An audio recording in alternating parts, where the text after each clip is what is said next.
오늘은 지금까지 구약성경 39권 가운데 특별히 5번째 소예언서 대항목 가운데 12권 호세아, 요엘, 아모스, 오바댜, 요나, 미가, 나훔, 하박국, 스바냐, 그 중에서 특별히 후반부에 있게 되어지는 학개와 스가랴, 말라기라고 하는 포로 귀한 선지자들을 나누었습니다. 첫 번째 누구에 대해서요?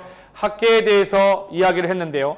이 학개에 대해서 이야기하고 나서 이제 스가랴와 그 다음에 말라기에 대해서 차례대로 얘기할 겁니다. 먼저 이 시간에는 스가랴에 대해서 이야기할 텐데 총 14장으로 이루어져 있습니다. 여러분이 가지고 있는 교재 330페이지를 읽어보시면 스가랴는 메시아가 임재할 처소로서의 성전 건축과 성전 완공에 대해서 이야기를 합니다.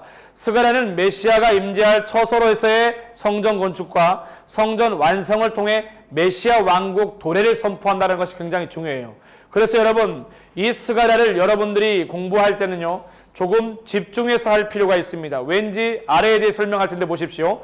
스가랴는 하나님께서 기억하신다라는 뜻의 스가랴의 이름을 따서 불리게 됐습니다.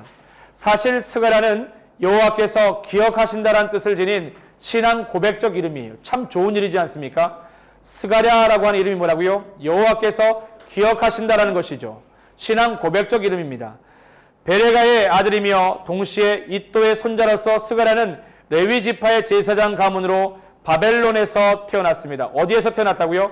바벨론 땅에서 태어났습니다. 스가랴는 학개 선지자와 총독 수룹바벨, 대제사장 여호수아와 동시대 인물인데 그는 1차 포로 귀환 때인 BC 538년에 수룹바벨의 인도하에 할아버지를 따라왔습니다. 여기를 보십시오. 굉장히 중요한 부분이 이제 나오는 겁니다. 수룹바벨과 함께 1차 포로 귀환인 538년에 할아버지와 함께 따라왔다라는 거예요. 그러면 이야기는 학개와 스가랴가 함께 같이 일을 했다라는 것이죠. 여러분, 여기에서 중요한 핵심 메시지가 하나 나오게 되어지는데 여러분이 가지고 있는 교재를 어디를 펴보시냐면은 저 앞에 나와 있는 에스라서를 한번 펴보십시오.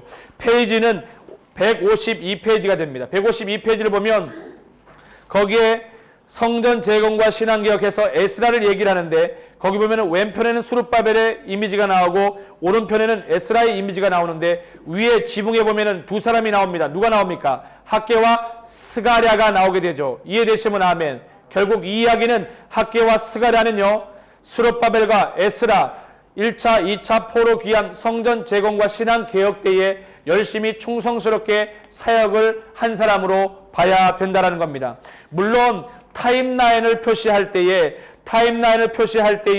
우리가 주목해야 되는 것은 사실은 1차 수룹바벨에 의해 포로 귀환이 될 때, 여기 보십시오. 1차 포로 수룹바벨에서 포로 귀환이 될 때 538년과 2차 458년 사이에 학개도 들어가고 누가 들어가냐면 뭐요? 여기 나와 있는 스가랴도 들어가게 되어집니다. 그래서 많은 사람들이 아직까지 2차 포로 귀환 전에 학개와 스가랴가 수룹바벨을 도왔는데 에스라와는 상관이 없지 않습니까? 제가 말씀드리는 건 근본적으로 뭘 얘기하는 거냐면 포로 귀환을 해서 에스라서 안에 수룹바벨과 에스라에 대한 이야기, 다시 말해 성전 재건과 신앙 개혁을 다 다루고 있기 때문에 에스라서 안에 있는 의미로 본다면 학개, 스가랴가 같이 수룹바벨을 도와서 사역했다라고 여러분들이 이해를 해주시면 더 분명할 것입니다. 자, 계속해서 우리가 스가랴서를 볼 것 같으면 학개가 영적 각성을 통한 성전 건축에 관심을 가지고 있었다면 스가랴는 성전 건축을 넘어 장차 임하게 될 메시아의 왕국이 도래됨을 선포합니다. 중요한 메시지죠. 또한 스가랴는요, 여러 가지 메시아 예언, 낙이 타고 오시고 은 30에 팔리고 찔림을 당하시는 예수님, 제자들이 흩어짐과 메시아 왕국의 도래에 대해서 분명하고 선명하게 예언의 메시지를 선포하고 있습니다. 그렇다면 다시 스가랴를 선명하게 이해하기 위해서 스가랴서의 앞에 부분으로 가면 스가랴 요약 부분이 나오게 되어집니다. 스가랴 요약 부분 327페이지 스가랴 요약 부분이 나오게 되는데 썸머리 보면은 거기 이렇게 나와 있습니다. 저자는 스가랴, 하나님께서 기억하신다. 베레가의 아들이며 이또의 손자입니다. 기록 연대는 BC 520년부터 480년까지를 잡고 있고요. 그 다음에 중요한 메시지는요, 주제가 나오기 전에 키워드가 나오게 되어지는데 거기 키워드를 보게 되면 메시아와 환상과 금식과 초림과 재림과 여호와의 날에 대해서 이야기를 하고 있습니다. 주제는 메시아가 임할 처소에서의 성전 건축을 얘기하고 있고, 주제 말씀은 스가랴서 9장 9절에서 시온에 따라 크게 기뻐할지어다. 그는 공의로우시며 구원을 베푸시며 겸손하여서 나귀를 타시나니 나귀의 작은 것 곧 나귀 새끼니라고 이야기하고 있습니다. 이제 실질적으로 스가랴서를 가게 될 텐데 14장으로 이루어진 스가랴서는요, 잘 보면 그래픽과 스토리를 통해서 풀어볼 것 같으면 똑같이 학계처럼 뭐가 있느냐, 성전을 그리게 되겠습니다. 성전을 그리게 되어지고 제일 앞에 보면 1장부터 14장까지 되어 있는데 성전 앞에 보니까 선명한 무엇이 보입니까? 십자가가 선명하게 보여지는 것이 특징입니다. 근데 여기에 보면 스가랴서에 보면은요, 무엇이 이야기되고 있냐면 이것이 이야기되고 있습니다. 제일 앞에 부분에 봤더니 크게 세 등분으로 나눠져 있는데 8가지 환상에 대해서 얘기를 하고 있고요. 환상에 대해서 얘기를 하고 있고요. 두 번째 파트를 봤더니 뭐요? 금식에 대해서 이야기를 하고 있고, 세 번째 파트를 봤더니 초림과 재림에 대해서 이야기를 하고 있습니다. 1장부터 14장까지 이루어져 있는데 8가지 환상에 대해서는 6장까지 이야기되어져 있고요. 7장부터 몇 장까지? 8장까지는 금식을 다루고 있고 9장부터 14장까지는 초림과 재림을 다루고 있는 것이 특징입니다. 그렇다면 이 스가랴서를 보니까 스가랴서는요, 독특한 부분이 있습니다. 바로 나팔 트럼펫이 등장을 하는데 이건 뭘 얘기하는 겁니까? 여호와의 날에 대해서 이야기하게 되어지죠. 여호와의 날이 언제 선포되고 있냐면 스가랴서 14장 1절에 언급되어져 있습니다. 그렇다면 구체적으로 스가랴서를 한번 보도록 하겠습니다. 스가랴서를 첫 번째 이야기할때는 제일 먼저 스가랴가 누군지 이해해야 되는데 먼저 스가랴가 누군지 이해해 보도록 하겠습니다. 스가랴는요, 이름이 하나님께서 기억하신다라는 뜻입니다. 하나님께서 기억하신다. 두 번째 스가랴는요, 부친이 베레가였습니다. 부친, 아버지 이름이 베레가였고요. 또 친척이 이또의 손자입니다. 이또의 손자입니다. 또 어떻게 되어집니까? 출신 지역이 예루살렘입니다. 그렇죠? 남유다라는 말과 똑같은 겁니다.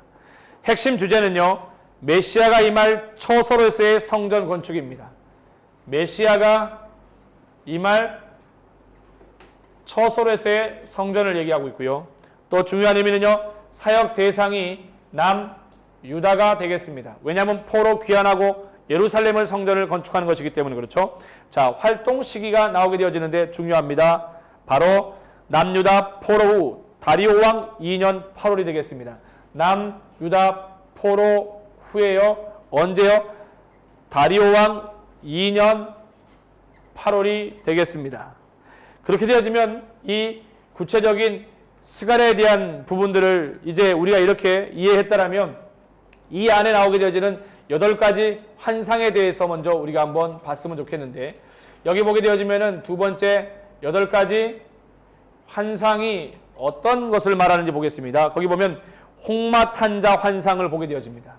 첫 번째는 뭐라고요?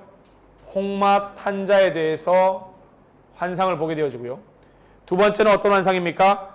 네 뿔과 네 대장장이, 네 뿔과 네 대장장이에 대해서 환상을 보게 되고, 세 번째는 청량줄 잡은 사람의 환상입니다. 청량줄을 잡은 사람의 환상이고요. 그 다음에 네 번째는 여호와 앞에 선 여호수아 환상입니다. 여호와 앞에 선 여호수아 환상에 대해서 얘기하고 있고요. 그 다음에 순금 등대와 두 감람나무 환상에 대해서 얘기합니다. 순금 등대와 감람나무에 대한 부분이죠. 두 감람나무 환상에 대해서 이야기를 합니다. 그리고 날아가는 두루마리 환상에 대해서, 날아가는 두루마리 환상에 대해서 얘기하고 있고요. 또 뭐에 대해서 얘기하고 있습니까? 에바 안의 여인 환상입니다. 에바 안의 여인 환상에 대해서 얘기하고 있고요. 또는 뭡니까? 마지막에는 네 병거의 환상이 되겠습니다. 네 병거의 환상이 되겠습니다. 그렇다면 여기 나와 있는 금식은 뭘 얘기하는 걸까요? 금식은, 여기서 말하는 금식은 첫 번째, 금식에 대한 질문입니다. 금식 질문이 나오고 있고요. 두 번째 중요한 것은 첫 번째 설교가 나오게 되어지는데 이 금식과 내 설교에 대한 부분을 주목하시기 바랍니다. 금식에 대한 질문을 하고 나서 첫 번째는 이 첫 번째 설교에 대해서예요. 첫 설교. 첫 설교의 메시지가 뭐라고 나오냐면 위선적 금식을 하지 말라고 하는 위선적 금식 책망에 대해서 얘기하고 있고요. 두 번째 설교가 나오게 되어지는데 두 번째 설교는 뭐라고 나옵니까? 불순종의 회고와 회개 촉구. 불순종의 회고와 회개를 촉구하는 것이 나오게 되고 세 번째 설교가 나오게 되어지는데 이스라엘의 회복에 대해서 얘기합니다. 이스라엘의 회복에 대해서 얘기하고요. 네 번째 설교가 등장하는데 거기에 보면 이스라엘의 미래를 기뻐하라. 이스라엘의 미래를 기뻐하라라고 메시지를 전하고 있습니다. 그렇다면 제일 마지막에 나와 있는 초림과 재림에 대해서 보겠습니다. 초림은 뭘 말하는 걸까요? 예수님이 이 땅에 오신 것이죠. 재림은 무엇입니까? 부활 후 제자 공동체와 함께 계시다가 승천하시고 지금은 하나님 보좌 우편에 앉아 계시다가 다시 심판주로 오시는 재림주를 이야기합니다. 그래서 여러분이 기억할 것은 바로 초림에 대한 이해가 필요하죠. 초림이 무엇인지 설명드렸습니다. 바로 메시아의 오심을 얘기하는 거죠. 메시아. 예수님이 오셨다라는 겁니다. 이미 오셨다라는 겁니다. 그리고 메시아가 어떻게 됩니까? 배척을 받으실 것이다. 참 놀라운 것은 대예언서도 그렇고 소예언서도 그렇고 예수님에 대한 많은 예언들이 있는데 그 모든 예언들이 다 그대로 응하고 성취되었다라는 겁니다. 그 다음에 나오는 것이 바로 재림에 대한 부분을 언급하고 있는데 재림은 무엇을 말합니까? 메시아의 통치를 얘기합니다. 그 다음에 우리가 잘 보는 것 중에 하나 또 독특한 부분이 있는데 이 스가랴서의 독특한 부분들은 바로 구약의 3대 묵시 중에 하나라는 겁니다. 뭐라고요? 구약의 3대 묵시 중에 하나라는 겁니다. 그러면 구약의 3대 묵시는 어떤 걸 얘기하겠습니까? 에스겔, 다니엘, 스가랴가 되겠습니다. 에스겔, 다니엘, 스가랴가 바로 3대 묵시가 되겠습니다. 또 하나 특징 중에 하나는 뭡니까? 선지자 겸 제사장인데 선지자이면서 동시에 제사장인 사람들이 있습니다. 바로 누구를 말하느냐면 예레미야, 에스겔, 스가랴입니다. 예레미야, 에스겔, 스가랴가 바로 그러한 인물이었습니다. 또 하나는 환상을 많이 본 선지자가 되겠습니다. 환상을 많이 본 선지자가 바로 스가랴입니다. 환상을 많이 본 선지자. 또 하나의 특징은 무엇이겠습니까? 만군의 여호와라고 하는 표현이 많이 나오는데 아까 말했던 것처럼 어디에요? 스가랴에서만 무려 50번이 나오게 되어지고요. 그 다음에는 또 어디서 나옵니까? 학계에서 14번이 나오게 되어지고요. 또 어디서 많이 나오겠습니까? 말라기에서 24번이 나오겠습니다. 이렇게 되겠고요. 또 여호와의 날에 대해서 이야기하고 있다는 거 여러분들이 기억해 주시면 되겠습니다. 이렇게 GS를 했고요. T 타임라인으로 옮겨보면 여기 주목해 보시기 바랍니다. 이 타임라인을 볼 것 같으면 북쪽의 이스라엘 타임라인과 남쪽의 타임라인이 있는데 북이스라엘의 타임라인과 남유다의 타임라인은 여기에 해당 사항이 없지요. 왜 그렇습니까? 포로 귀한 선지자이기 때문에 그렇습니다. 그래서 학계와 스가랴는 같이 붙여서 가야 되는데 어디에 붙여서 가느냐? 스룹바벨과 함께 꼭 붙어 가야 됩니다. 누구와 함께 붙어 가야 된다고요? 스룹바벨과 함께 붙어 가야 된다. 그러면 스룹바벨의 1차 포로 귀환이 언제입니까? 538년이죠. 여기 520년이 학계가 들어갔다면 나와 있는 스가랴는 520부터 475입니다. 언제요? 475까지입니다. 언제부터? 520년부터 바로 여기에 스가랴가 들어가게 되겠습니다. 그렇다면 학계와 동시대 사역을 했지만 더 길게 사역한 사람은 누구겠습니까? 바로 스가랴가 되겠습니다. 이 부분을 여러분들이 주목해 보시면 되겠습니다. 스가랴. 그 다음에 타임라인을 넘어서서요. 중요한 것은 이제 매핑인데 매핑도 계속해서 반복됩니다. 여러분들께 이미 여러 차례 이야기했기 때문에 그렇게 어렵지 않은 부분이에요. 계속 반복하는 이유는 반복이 여러분들의 기억을 계속해서 도울 수 있기 때문에 그렇습니다. 분열왕국을 통해서 북이스라엘과 사마리아, 여기 남유다 예루살렘이 나와 있고 북이스라엘은 호세아와 아모스가, 남쪽에는요 요엘과 미가와 하박국과 스바냐가 들어가게 되어지고 대예언자까지 합치면은 이사와 예레미가 여기 포함된다고 얘기를 했습니다. 그 외에 요나서와 나훔은 이쪽 니느웨 아수르 수도에 대해서 예언했다고 얘기했었고요. 또 조금 아까 얘기했던 것처럼 아까 어디에 있었습니까? 학계, 스가랴 같은 경우에는 예루살렘에, 여기에 둘 다 학계와 스가랴가 들어가는 것이 맞습니다. 왜냐하면 포로 귀환하에서 예루살렘에서 하나님의 성전을 재건하고 신앙의 개혁의 사역들을 감당했기 때문입니다. 여기 바로 M에 대한 부분이고요. 여러분이 가지고 있는 교과서 교재 332페이지를 보면 스가랴 속의 포로 귀환에 대해서 나오게 되어지는데, 학계와 마찬가지로 스가랴에 관심을 두고 있는 것은 영적 우선순위의 회복을 세우는 것이다라고 이야기하고 있습니다. 거기에 볼 것 같으면 스가랴는요, 스가랴 7장 8절에 14절을 보면 시대가 520년부터 475, 여기 돼 있죠. 520년부터 475까지를 다루고 있고요. 여기에서 중요한 것은 성전 재건과 영적 부흥을 도모했다는 것을 기억하시면 되겠습니다. 이제 M과 함께 A를 볼 것 같으면 장별 주요 내용이 언급되고 있는데, 1장 내 말과 내 뿔 대장장이 환상, 2장은 측량하는 자의 환상, 3장은 여호와 앞에 선 여호수아, 4장은 순금 능대와 두 감람나무 환상, 5장은 날아가는 두루마리와 에바의 환상, 6장은 내병거의 환상, 7장은 형식적인 금식을 책망하고, 8장은 예루살렘의 회복을 약속하고, 9장은 낙이 타고 올 예수 그리스도의 메시아에 대해서, 10장은 축복의 약속, 11장은 메시아의 순환, 12장은 예루살렘의 승리, 13장은 하나님 백성의 정결, 그 다음에 하나님 백성의 연단에 대해서, 14장은 여호와의 날에 있을 심판에 대해서, 회복과 메시아 왕국의 완성에 대해서의 주요 내용을 살펴보았고, 엑스트라 자료가 똑같이 여러 번 이 스가랴에는 언급되고 있는데, 페이지 333페이지 보게 되면 1차, 2차, 3차 포로 귀환이 605로 되어 있는데, 제가 강의할 때는 몇 년으로 하고 있습니까? 609년으로 하고 있고, 2차 포로 귀환이 597년으로 되어 있는데, 제가 강의할 때는 2차 포로는 598년으로 제가 강의하고 있고요. 3차 포로는요 바로 586년으로 하고 있습니다. 왕을 보시면 여호야긴, 시드기야라고 되어 있고요. 여기 보면 제가 끊임없이 수없이 반복했던 내용이 똑같이 나오고 있습니다. 여기에 보면은 여호야긴, 시드기야 해서 계속 반복적으로 얘기되고 있는 이야기가 여기 있어요.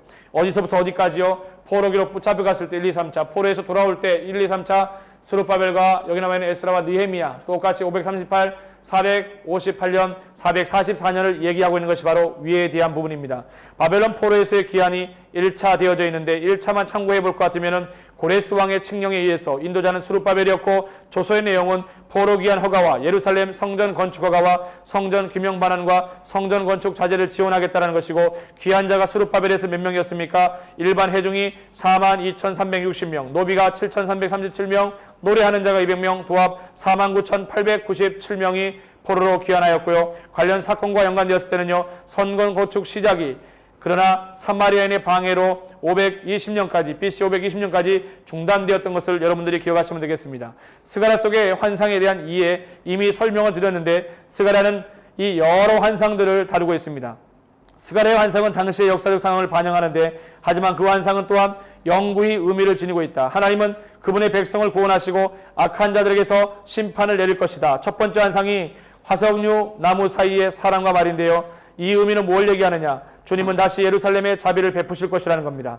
4개의 뿔과 4명의 대장장이, 이 환상은 뭔 의미를 말하느냐? 흩어린 유다는 내쫓길 것이라고 말하고 있고, 측량줄을 잡은 사람에게서는요, 하나님은 예루살렘 주변에 보호막이 될 것을, 여러 가지로 무엇보다 불의 벽을 두실 것이라고 이야기를 하게 되어집니다. 그 다음에 여호수아 깨끗해짐이라는 표현을 통해서 종, 가지는 구원을 받게 된다는 것을 얘기하고 있고요. 순금 등잔대와 감람나무를 통해서는요, 주님은 성령으로 이스라엘에게 권능을 베푸신다라고 이야기하고 있습니다. 날아가는 두루마리 환상을 통해서는 정직하지 못함은 저주를 받고, 또한 에바에 앉은 여인을 통해서는 죄악은 모두 제거될 것이고, 내병거를 통해서는 하늘의 성령이 모든 땅을 심판하실 것이라는 것에 대해서 이야기를 하고 있습니다.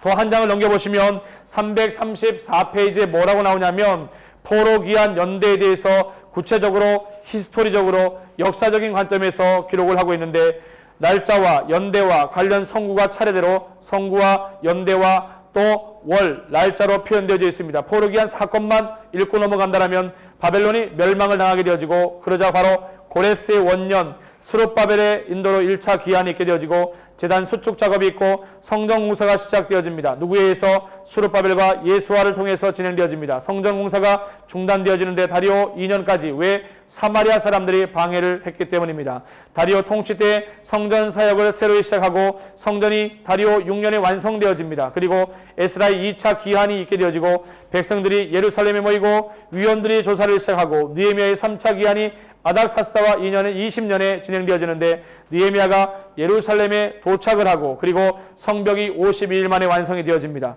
그리고 공중집회 순회학 광장에서 다 모여서 에스라가 직접 만든 큰 나무 상자 위에 올라가서 하나님 말씀을 증거하고 선포할 때에 많은 사람들이 율법을 따라 지킬 것을 결단하고 우는 사건이 발생하게 되어지죠. 초막절을 지킴과 금식기도와 아닥사스다 왕 32년 느헤미야 소환과 기한에 대해서 소개를 하고 있습니다. 지금까지 저는 여러분들과 함께 대예언서, 소예언서, 그 중에 특별히 소예언서 12권 중에 호세아, 요엘, 아모스, 오바댜, 요나, 미가, 나훔, 하박국, 스바냐 이것은 이미 다 설명을 드렸고 뒤에 부분에 나와 있는 학개와 스가랴, 말라기 왜 띄어놨습니까? 포르기안 선지자들이 때문에 그렇습니다. 그 중에 포르기안 선지자 중에 학개는 이미 했었고 스가랴에 대해서 14장으로 되어져 있는 스가랴에 대해서 GST 그 다음에 M과 A와 엑스트라 자료를 통해서 여러분들과 함께 강의를 했습니다. 수고 많이 하셨습니다.